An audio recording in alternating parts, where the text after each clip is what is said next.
A cool $1 million gross profit for this property investor here in Sydney's Inner West for just under 3 years' work. Not bad if you ask me. So, how did they go about it? How did they find the site? How did they run the numbers? And how did they know it was going to be profitable? Well, that's what we're going to break down in this video.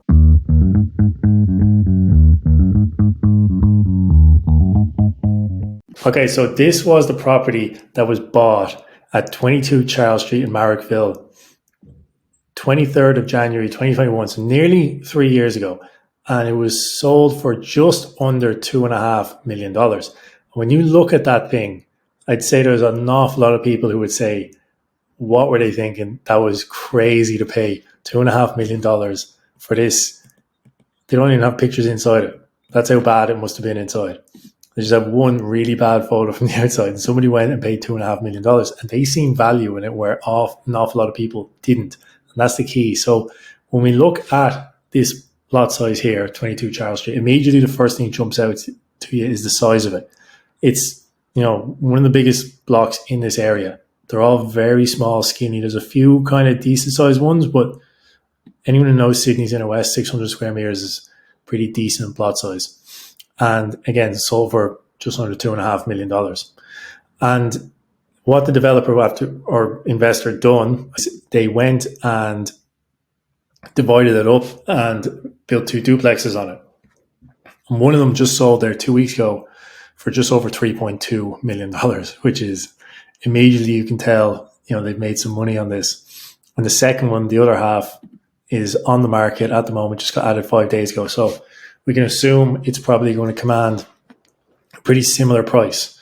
Obviously, the investor will be hoping to get more, but it should be getting around the same price. So if you want to break down the numbers and see how can we replicate that, it would look a little something like this. So I've done this Excel feasibility site analysis. So 22 Charles Street in Sydney, it's a duplex. So I done a little bit of digging and I found that construction started in April 2022, which is about 18 months until it's now being sold. And I'm going to assume the developer was smart and that they got at least a 12-month settlement on that property.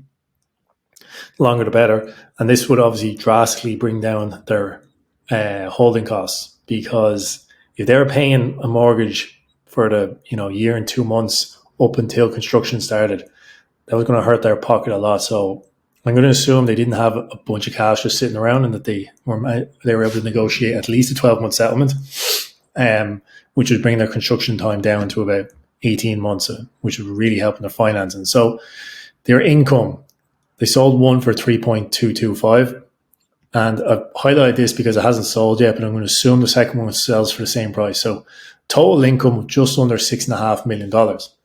Not bad. And then you've got your GST.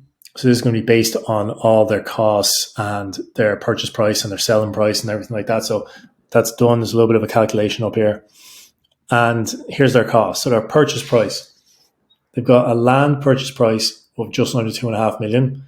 And it was in New South Wales. So they've got stamp duty on transfer. Now, even if they did get a 12-month settlement, eventually the property would settle and they'd have to pay stamp duty. Now, if they had somehow managed to negotiate, a 3-year settlement and never had to pay any of this, then, fair play to them. But it's very, very rare, and I wouldn't say so. Conveyancing fees. If they got a buyer's agent to source the property, that they would obviously command a fee. I don't think they did, to be honest. Just from looking into it, I don't think they did. But, a buyer's agent could be anywhere from 2%. But let's just take this out, because I don't think they did actually use a buyer's agent. But if you do, expect to pay a decent amount, legals and accounting, I might have, put a bit more than needed in there, but I think it's always good to put more than less when you're doing your feasibilities. So a total purchase cost of $2.5 million. Now, the consultancy costs, you've got a DA or CDC, about $70K. Project management, again, this is if they used a project manager. Now, they would command about 6% of the construction costs. Since it's a duplex, it's pretty small. I have a feeling this investor probably was a builder or a developer themselves, so they probably didn't have this project management fee. I'm going to leave it in, but I have a feeling they didn't. Do you know what? I'm going to put the buyer's agent fee back in as well, just so we can see what it looks like. Application fees, rates, contributions, land tax. So all this stuff, a lot of people forget about this stuff, but it's, really, really important.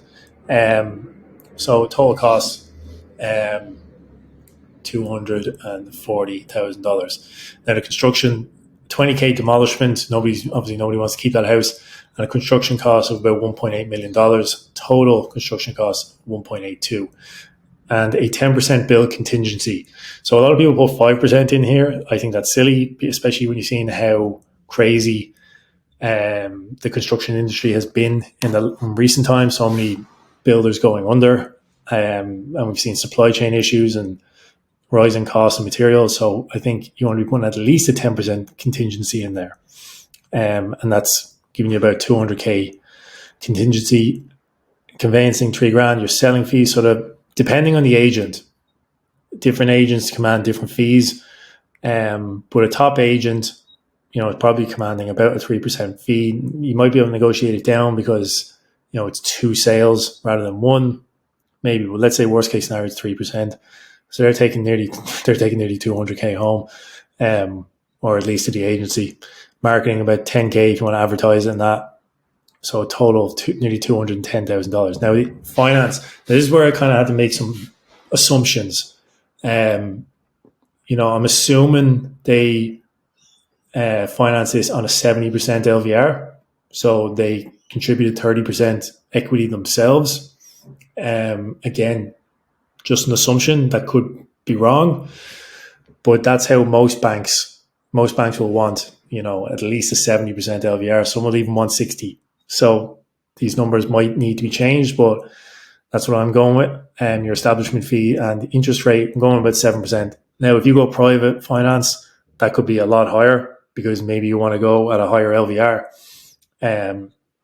You might have to go to a private financing route, but they'll obviously charge you a higher interest rate. So you got to take that into account. Total borrowing costs. So this is, everything that you're going to be borrowing to fund this project, and the total development cost here of nearly $5.2 million.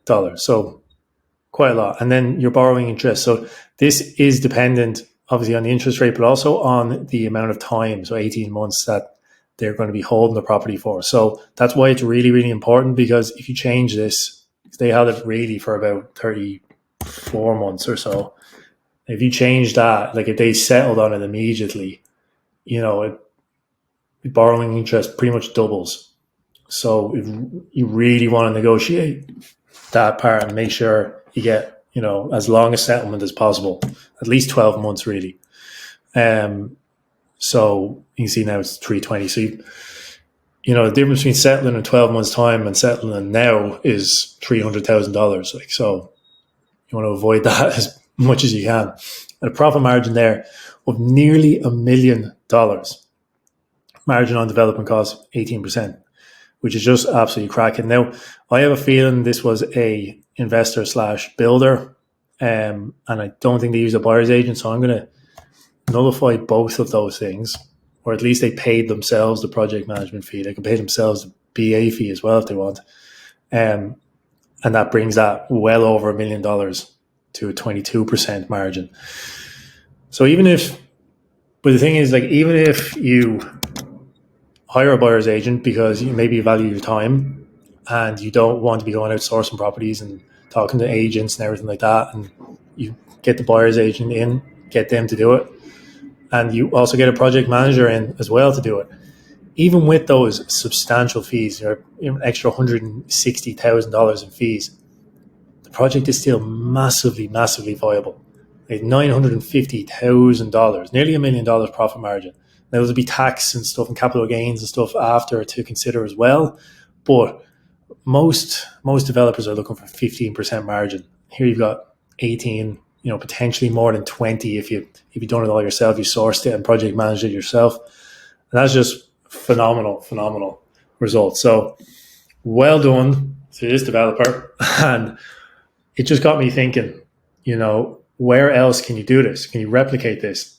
And, immediately I want to go searching on market in Marrickville.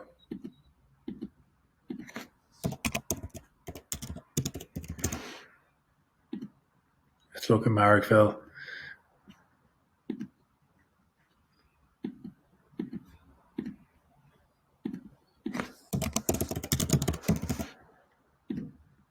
Zones, best price, 600 meters.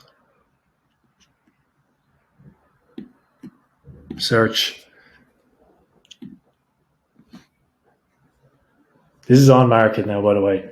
So there is properties on market. They all look in pretty decent nick, which is not what you want. But if you go to the off market, 600 meters, 15 meter square frontage, there's 257 results.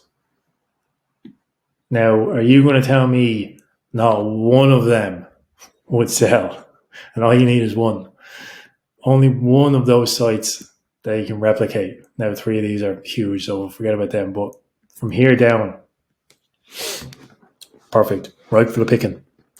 So anyway, guys, hope you enjoyed that breakdown. And if you'd like to see more of it, maybe shoot me any other properties that you see that are selling for pretty good prices in your area. I'll try and do a breakdown. And like and subscribe as well. Thanks, guys. See you next time.